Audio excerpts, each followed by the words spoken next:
Hello everyone, welcome or welcome back to my YouTube channel A Young Homeopath. Hope you all are doing well. और मेरा नाम है doctor जोशिन Mansuri और हमने अभी एक नई सीरीज शुरू करी है जिसके अंदर कि हम different different types of clinical conditions के बारे में जानते हैं और उसके साथ साथ उसकी होम्योपैथिक ट्रीटमेंट भी देखते हैं। ठीक है।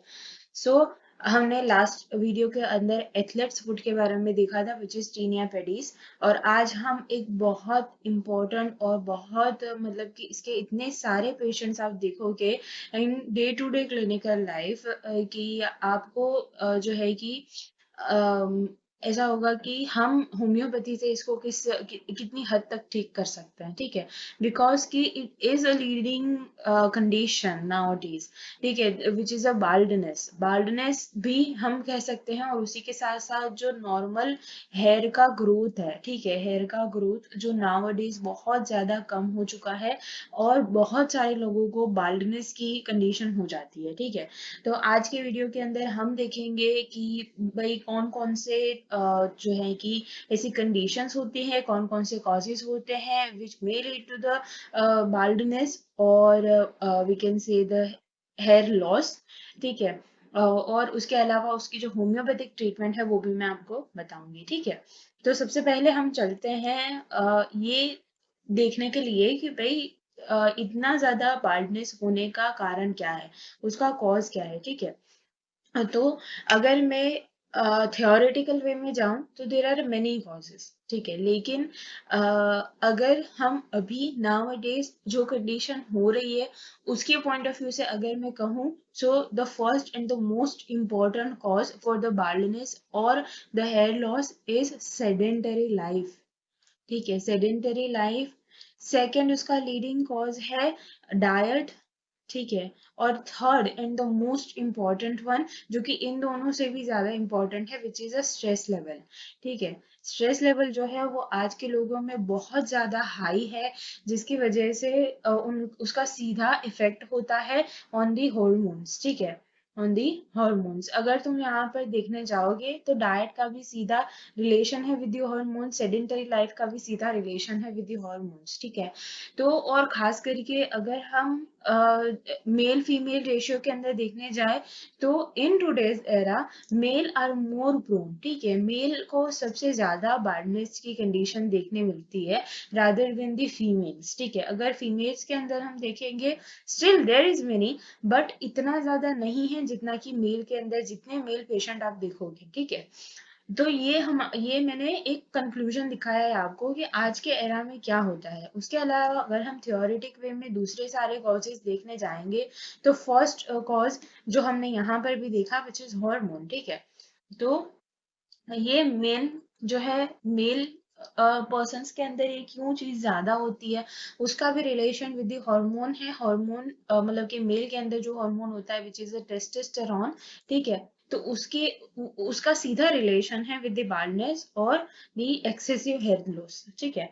तो वो भी एक कंडीशन हो सकती है। उसके अलावा दूसरे भी कुछ ऐसी चीजें हैं जो कि रोल प्ले करती है, you know like risk factor जो है। The second thing which is genetic history, genetics, and the third one which is family history। ठीक है। family history के अंदर भी ये चीज हो सकती है और family के साथ साथ लोगों को hormonal condition भी होती है। ठीक है। उसके अलावा दूसरा जो है दूसरी जो चीज हम बोल सकते हैं विच इज हेरिडिटरी। हेरिडिटरी भी हो सकता है ये चीज। राइट। तो ये मोटे मोटे तौर के ऊपर हमने देखा कि कॉज क्या हो सकता है एक्सेसिव हेयर लॉस का या फिर तो बाल्डनेस का। अब जैसे मैं आपको बार बार बोल रही हूँ एक्सेसिव हेयर लॉस। ठीक है। तो एक्सेसिव हेयर लॉस से मेरा क्या मतलब है, in normal days in normal condition hair loss होना इज नॉर्मल। ठीक है।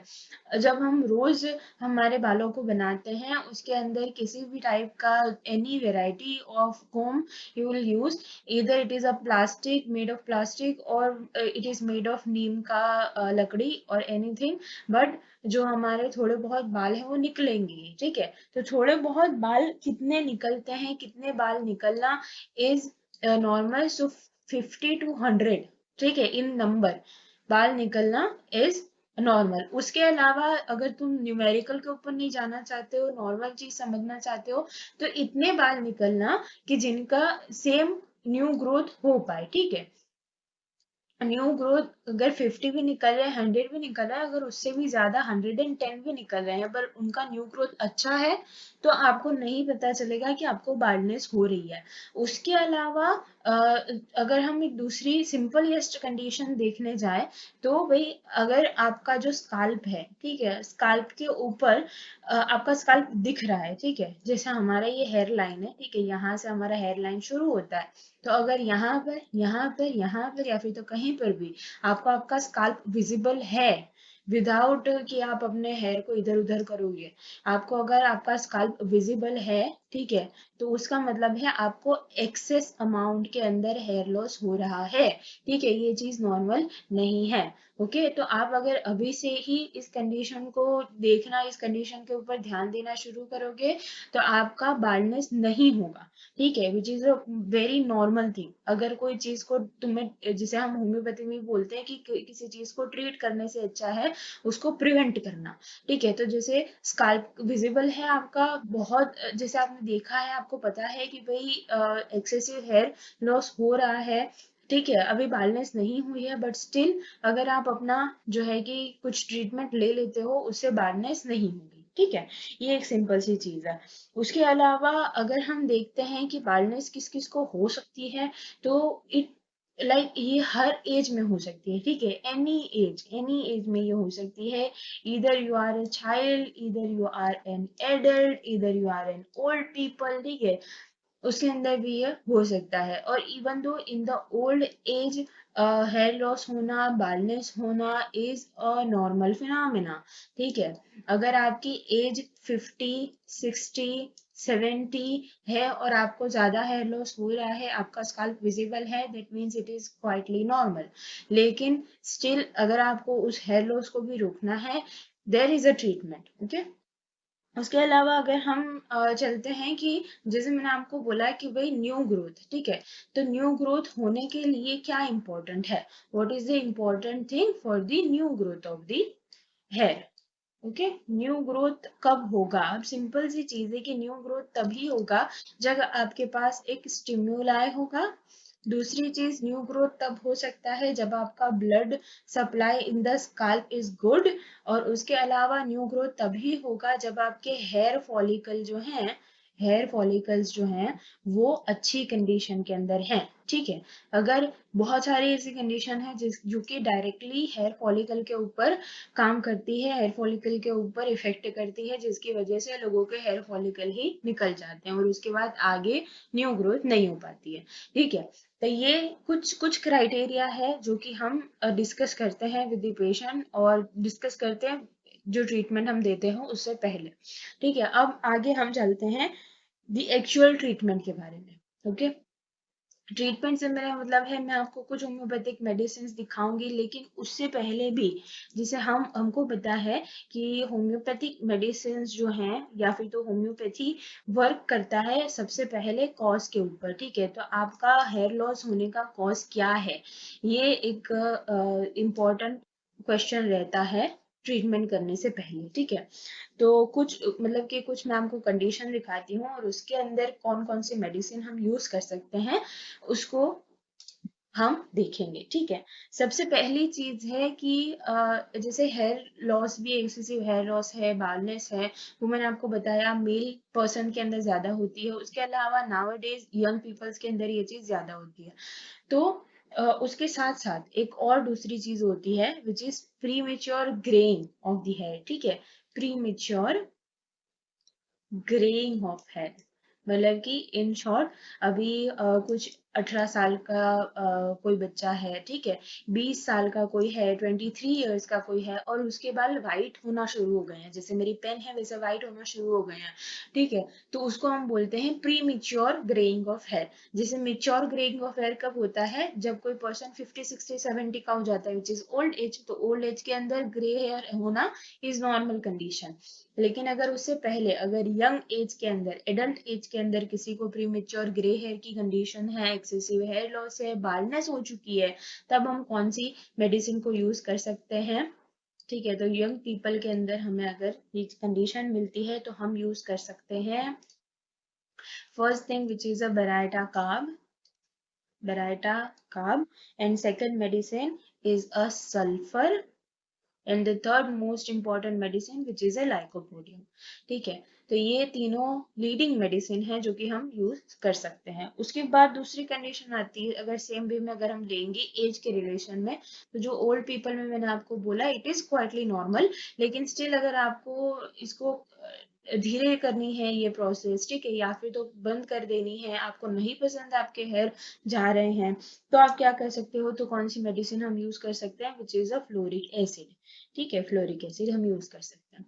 उसके अलावा जो मैंने आपको बोला कि कॉज, ठीक है, कॉज क्या है वो ज्यादा इंपॉर्टेंस रखता है, तो आगे हम सारे कॉजेज देखेंगे और उसकी होम्योपैथिक मेडिसिन देखेंगे। द मोस्ट जो कॉमनेस्ट जो कॉज इज अ एजिमा। एजिमा क्या होता है, जो हमारी स्किन होती है उसके अंदर इन्फ्लामेशन हो जाता है, जिसको हम डर्मेटाइटिस बोलते हैं। ठीक है, डर्मेटाइटिस और एजिमा विच इज क्वाइटली रिलेटेड। ठीक है, तो जो एजिमा है वो अगर आपके स्काल्प के ऊपर एजिमा हुआ है, ठीक है, स्काल्प एजिमा जिसको हम बोलते हैं, वो हुआ है, तो ऑफ कोर्स जो हमारे हेयर फॉलिकल्स हैं जो इस तरीके से स्काल्प के अंदर होते हैं, ठीक है, इतना पार्ट हेयर फॉलिकल का स्काल्प के अंदर होता है, तो उसके ऊपर ही सीधा इफेक्ट आएगा, राइट। अगर इन्फ्लामेशन होगा, इन्फ्लामेटरी मीडिएटर्स हैं जो छोटे छोटे से सेल्स हैं वो हमारे रूट के ऊपर, हेयर फॉलिकल के रूट के ऊपर इफेक्ट करना शुरू कर देंगे, तो बहुत इसे वीक जो है कि आपके हेयर हो जाते हैं, हेयर स्टिल जो है वो भी बहुत ज्यादा पतले हो जाते हैं।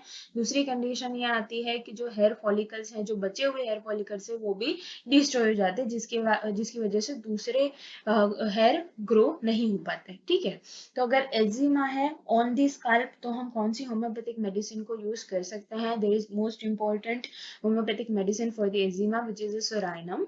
ठीक है, सोराइनम अगर दूसरे किसी भी पार्ट के ऊपर भी एक्जिमा हुआ है then you will think about the psorinum. उसके अलावा दूसरी एक मेडिसिन है विच इज मिजेरियम। ठीक है, दोनों के अपने अपने इंडिकेशंस हैं।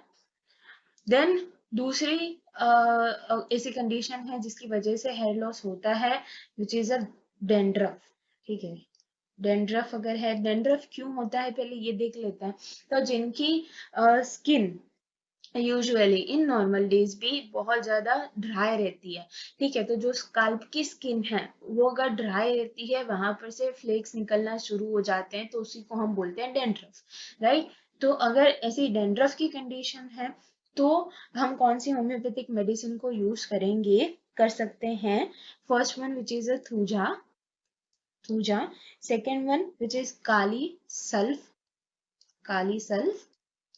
and kali carb also, kali carb and nitrum mure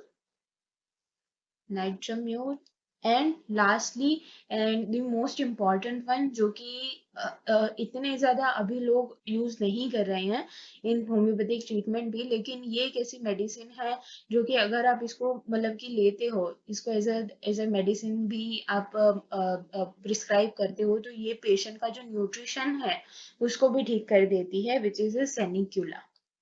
ठीक है, सेनिक्यूला मेडिसिन। हम सबके इंडिकेशंस आगे देखेंगे, मैं सिर्फ आपको एक नॉर्मल कंडीशंस बता रही हूँ जिसकी वजह से जो है कि हेयर लॉस होता है और उसकी कौन सी हम मेडिसिन यूज कर सकते हैं। उसके बाद अगर मैं पर्टिकुलरली बात करूँ इन द फीमेल, ठीक है, तो फीमेल के अंदर हार्मोनल चेंजेस होना इज वेरी कॉमन। हमें हर मंथ हार्मोनल चेंजेस होता है और उन हार्मोनल चेंजेस की वजह से हेयर लॉस भी हो सकता है, राइट। और उसके साथ साथ हर वुमन के लाइफ के अंदर दो ऐसी कंडीशन आती है जब उसको जो उसके हार्मोन बहुत ज्यादा फ्लक्चुएट होते हैं। पहली कंडीशन आती है आफ्टर डिलीवरी, ठीक है, या फिर प्रेगनेंसी भी समझ सकते हो, प्रेगनेंसी में भी बहुत ज्यादा फ्लक्चुएशन होता है हॉर्मोन्स के अंदर। एंड दूसरी कंडीशन होती है मीनोपॉज, ठीक है, जब मेंसेस बिल्कुल बंद हो जाता है, तब भी बहुत सारी फीमेल्स को जो है कि हेयर लॉस की कंडीशन हो जाती है। तो आफ्टर डिलीवरी कौन सी हम मेडिसिन यूज कर सकते हैं, very important medicine natrum mur and pulsatilla. ठीक है। इवन दो कुछ कुछ लेडीज जो हैं उनको मेनार्की के टाइम के ऊपर, मतलब कि उनको स्टार्टिंग ही है अभी, जो है कि मेंसेस का पहला मेंसेस आया है, देन अभी उसका स्टार्टिंग है, फर्स्ट फर्स्ट ईयर है, फर्स्ट मंथ है, ठीक है, मेंसेस का। तब भी बहुत सारे लोगों को हेयर लॉस की प्रॉब्लम होती है, तब भी आप नाइट्राम्यूर एंड पल्सेटिला यूज कर सकते हो। एंड दूसरी हमारे पास कंडीशन है after menopause, during menopause and post menopausal, ठीक है। तो उसके अंदर एक ही बहुत इंपॉर्टेंट मेडिसिन है which is sepia.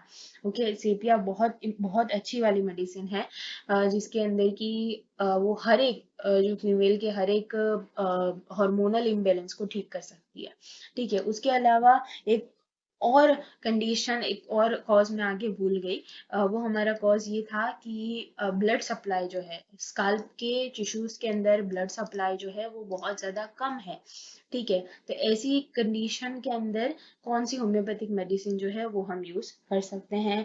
So homeopathic medicine हमारे पास है borax, then China and natrum mur and phosphorus, ठीक है। तो ये कुछ कंडीशन है और उनकी होम्योपैथिक मेडिसिन है जो कि हम इन जनरल यूज कर सकते हैं। अब हर एक जो मेडिसिन है उसका थोड़ा बहुत मैं आपको इंडिकेशन बता देती हूँ, ठीक है। बिकॉज कि हम होम्योपैथी में क्या करते हैं कि लाइक सिमिली या सिमिली बस से हम मेडिसिन को देते हैं, राइट। तो उसी के अकॉर्डिंग मैं आपको उसके इंडिकेशंस दिखा देती हूँ। तो सबसे पहले हमारे पास थी बराइटा काब, ठीक है, बराइटा काब। तो बराइटा कार्ब जो है वो ऐसे पेशेंट के अंदर आप यूज कर सकते हो, जैसे मैंने आगे बताया कि यंग पीपल के अंदर ग्रेइंग ऑफ हेयर है, फॉलिंग ऑफ हेयर है, बालनेस है, ठीक है। उसके अलावा जो पर्सन है वो बहुत ज्यादा इडियोटिक है, उसको कोई भी चीज जल्दी याद नहीं होती है। अगर कोई यंग पेशेंट है, वो स्कूल जा रहा है, तो उसका स्कूल में जो परफॉर्मेंस है वो इतना अच्छा नहीं है, ठीक है, उसके ज्यादा फ्रेंड्स नहीं हैं, राइट। तो ऐसी ऐसे ऐसे जो पर्सन है, और उसके साथ साथ मोस्ट इम्पॉर्टेंट थिंग, अगर पेशेंट को बाल्डनेस के साथ साथ हेयर फॉल के साथ साथ थ्रोट इन्फेक्शन की कंप्लेन है, बहुत ज्यादा रिकरेंट थ्रोट इन्फेक्शन होता है, तब आप बराइटा का आपको डेफिनेटली यूज कर सकते हो। इसको कौन सी पोटेंसी के अंदर यूज करना है, तो you will start with the 30, ठीक है, 30 से आप स्टार्ट करके देख सकते हो। उसके बाद हम दूसरी मेडिसिन के ऊपर चलते हैं which is a fluoric acid, ठीक है। तो फ्लोरिक एसिड जो मैंने आपको बताया कि वो ओल्ड पीपल के अंदर हम यूज करते हैं, ओल्ड पीपल के अंदर अगर फॉलिंग ऑफ हेयर ज्यादा है तब हम उसको यूज करते हैं, ठीक है। उसके अलावा एक बहुत इंपॉर्टेंट सी चीज है कि जो हेयर फॉल हो रहा है वो पैचिस में हो रहा है, ठीक है। अगर किसी यंग मेल के अंदर भी पैचिस के अंदर हेयर लॉस हो रहा है, तब आप फ्लोरिक एसिड को यूज कर सकते हो। और साथ साथ अगर family history, personal history syphilis की तरफ जाती है, then you will think about the fluoric acid. इसको कौन सी पोटेंसी में लोगे, so you will start the treatment with 30 potency, ठीक है। उसके बाद तीसरी मेडिसिन के बारे में बात करते हैं विच इज सल्फर। तो सल्फर जो है, बहुत सारे लोग आपको नाउअडेज सल्फर वाले मिल जाएंगे। They are the hot blooded patients, जिनको कि बहुत जल्दी जो है कि गुस्सा वगैरह आ जाता है। They are the anxious, they are the like crural some भी वो हो सकते हैं। उसके अलावा ऐसे लोग जिनको कि कोई भी वो काम कर रहे हैं, इन रिस्पेक्टेड कि वो एक यंग स्कूल गोइंग पर्सन है या फिर तो एक कोई ऑफिस में काम करने वाला पर्सन है, उनको उनके काम के प्रति बहुत ज्यादा लगाव होगा, वो अपना काम भी बहुत अच्छे से करते होंगे। दूसरी चीज यहाँ पर ये है जेलेसी, ठीक है। जेलेसी भी सल्फर वाले पेशेंट के अंदर बहुत ज्यादा देखने को मिलती है। उसके अलावा जो बाथिंग है, ठीक है, bathing which is most important, sulphur वाले पेशेंट को बाथिंग बिल्कुल पसंद नहीं होती है। उनके खुद के जो शरीर है उसमें से बहुत ज्यादा फोइटिड है, फाउल स्मेलिंग आती रहती है, ठीक है। उसके अलावा दूसरी अगर हम कंडीशन की बात करें तो उनके हैंड, पाम, सोल, ठीक है, एंकल्स, वहां सब में उनको एक्सेसिव हीट जो है वो महसूस होती है, एक्सेसिव हीट महसूस होती है, और बहुत ज्यादा स्वेटिंग की कंडीशन भी आपको देखने को मिलती है। ठीक है, तब आप सल्फर के बारे में सोच सकते हो, and yes you can use the sulphur in 200 potency also. ठीक है, उसके बाद हम बात करते हैं हमारी फोर्थ मेडिसिन के बारे में, विच इज अ लाइकोपोडियम। ठीक है, लाइकोपोडियम अगेन जो है वो हमारी यंग पीपल के अंदर अगर प्रीमेच्योर हेयर ग्रेइंग हेयर की कंडीशन है, हेयर लॉस की कंडीशन है, ठीक है, तब आप लाइकोपोडियम को यूज कर सकते हो। लाइकोपोडियम का अगर मैं पूरा उसका नेचर बताऊं तो ऐसे लोग होते हैं जो कि अपने से लोअर लेवल वाले जो लोग हैं उनके साथ बहुत ज्यादा गलत तरीके से उनका स्वभाव होगा, और अगर उनसे हायर अथॉरिटी वाले जो लोग हैं उनके साथ वो आप करके बात करेंगे। ठीक है, तो ये एक मोस्ट इंपॉर्टेंट चीज होती है लाइकोपोडियम वाले पेशेंट को समझने की। उसके अलावा अगर किसी पेशेंट को ये ग्रेइंग हेयर, बालनेस के साथ साथ गैस्ट्रिक कंप्लेन है, ठीक है, गैस्ट्रिक कंप्लेन है, फ्लैचुलेंस की कंप्लेन है, ठीक है, तो आप लाइकोपोडियम को चूज कर सकते हो, और आप लाइकोपोडियम को 30 और 200 में भी यूज कर सकते हो। ठीक है, इसके बाद हम बात करेंगे फिफ्थ मेडिसिन के बारे में, विच इज सोराइनम। सोराइनम जो है वो हमारा एक नोसोड रहता है। ठीक है, तो सोराइनम का जो पेशेंट होता है उसको ज्यादा बालनेस या फिर तो ज्यादा कोई भी कंडीशन, एक्सेसिव ड्राइनेस की भी कंडीशन अगर उसके अंदर है तो वो चीज विंटर्स के अंदर ज्यादा होगी। उसके अलावा जो सोराइनम का पेशेंट है उसको long lasting chronic any kind of skin complain रहती है, तब आप सोराइनम यूज कर सकते हो। सोराइनम 200 में भी आप यूज कर सकते हो, 30 में भी आप यूज कर सकते हो, but for the better result आप उसको 200 में यूज कर सकते हो। ठीक है, उसके अलावा हम मीजेरियम की बात करेंगे। ठीक है, मीजेरियम के अंदर भी जिस मैंने आपको बताया एजिमा होता है, इसका एक बहुत पिक्यूलियर एजिमा है कि एजिमा के बाद, डर्मेटाइटिस के बाद देर is a discharge of a yellowish colour, और वो येलोविश कलर का डिस्चार्ज जो है वो जम जाता है स्काल्प के एंड के ऊपर, और वो थिक क्रेस्ट बना देता है, थिक क्रेस्ट बना देता है, और वहां पर पेशेंट को बहुत ज्यादा इचिंग आती है और बहुत ज्यादा पेन होता है। ठीक है, तो ऐसी अगर कंडीशन है, ऐसी अगर एक्यूट भी कंडीशन है, then you will think about the mezereum. Mezereum को आप 200 में भी यूज कर सकते हो, 30 में भी यूज कर सकते हो। ठीक है, उसके बाद हम दूसरी एक मेडिसिन के बारे में बात करेंगे, जो कि हमारी मेडिसिन है थूजा। ठीक है, थूजा। थूजा जो है उसके अंदर आपको जो हेयर फॉल है ड्यू टू डेंड्रफ आपको देखने को मिलता है, और उसी के साथ साथ excessive dryness of the skin देखने को मिलती है। स्वेटिंग जो है वो ओनली हमारे कवर पार्ट के ऊपर ही स्वेटिंग देखने को मिलती है। ठीक है, एंड जो है डेंड्रफ जो है वो हमारा अगर व्हाइट कलर का है, then you will think about thuja. Thuja को आप 30 पोटेंसी में यूज कर सकते हो। उसके अलावा एक दूसरी मेडिसिन मैंने आपको बताई है जो कि डेंड्रफ के लिए है, which is a kali sulph. ठीक है, तो काली सल्फ जो है वो हमारा तुजा से कैसे डिफर करता है, उसके अंदर भी डेंड्रफ है, लेकिन डेंड्रफ यहाँ पर आपको येलो कलर का मिलेगा। ठीक है, अगर येलो कलर का डेंड्रफ है तब you will think about a kali sulph in 30 potency. ठीक है, उसके अलावा दूसरी कुछ मेडिसिन के बारे में भी हम बात कर लेते हैं। काली काब अगर है तो वो भी आपका एक्सेसिव ड्राइनेस रहेगा, डेंड्रफ रहेगा in the white colour also. And natrum mur, ठीक है, नाइट्रम म्यूर जो है, नाइट्रम म्यूर जिसे मैंने ज्यादा फीमेल के बारे में बात करी, लेकिन मेल भी अगर है जो जिनको कि थोड़ी सी उनके अंदर फीमेल टिपिकल कैरेक्टरिस्टिक है, तब आप नाइट्रोम्यूर को यूज कर सकते हो। उसके अलावा ब्लड सप्लाई इन जनरल कम है, तब भी आप नाइट्रोम्यूर को यूज कर सकते हो। स्कूल गोइंग गर्ल हेडेक है, ठीक है, स्कूल गोइंग गर्ल हेडेक का मतलब क्या होता है कि अगर सन में जाता है कोई पर्सन फीमेल तभी उसको हेडेक होता है, तब आप नाइट्रोम्यूर के बारे में सोच सकते हो। ठीक है, नाइट्रोम्यूर आप कितने में दोगे, तो 200 पोटेंसी के अंदर आप नाइट्रोम्यूर दे सकते हो। उसके बाद अगर हम बात करते हैं पल्सिटिला की, तो पल्सिटिला की लेडी जो होती है, विपिंग कंडीशन उनके अंदर बहुत ज्यादा देखने को मिलती है। ठीक है, विपिंग डिस्पोजिशन होता है, बार बार रोने लगती है, कोई भी छोटी सी चीज आपने बोल दी है तब भी वो रोने लगती है। उसके अलावा there is a complete absence of thirst.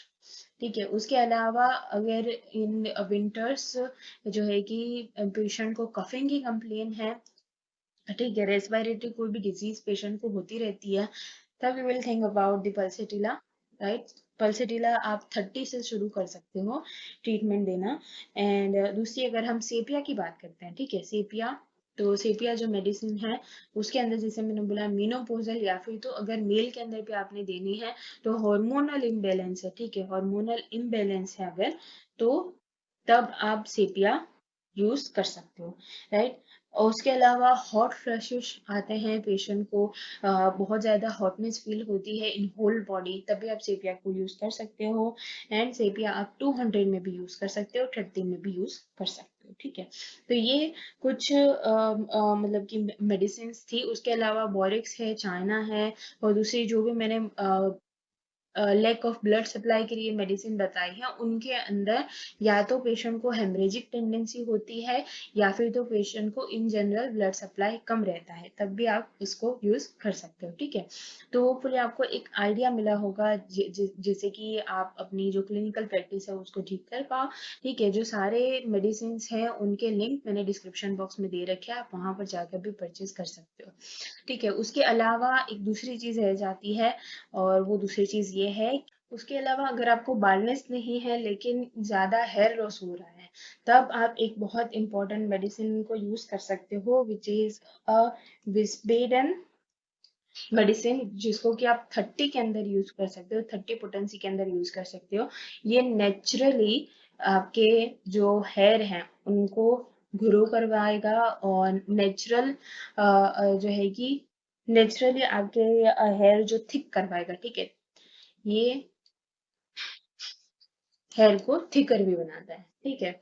और साथ ही साथ अगर कुछ हम शैम्पूज की बात करते हैं, ठीक है, शैम्पूज की बात करते हैं, उसके अंदर आपको आर्नी का शैम्पू ले सकते हो आप। आर्नी का शैम्पू से जिनको की ब्लड सप्लाई कम वाली कंडीशन है, डेंड्रफ की कंडीशन है, ठीक है, तब आप आर्नी का वाला जो शैम्पू मिलता है एसबीएल कंपनी का, किसी भी कंपनी का आप ले सकते हो। एसबीएल कंपनी का ज्यादा अच्छा आता है, जो कि मैंने डिस्क्रिप्शन बॉक्स में उसकी लिंक दे रखी है, आप वहां से जाकर परचेज कर सकते हो, ठीक है।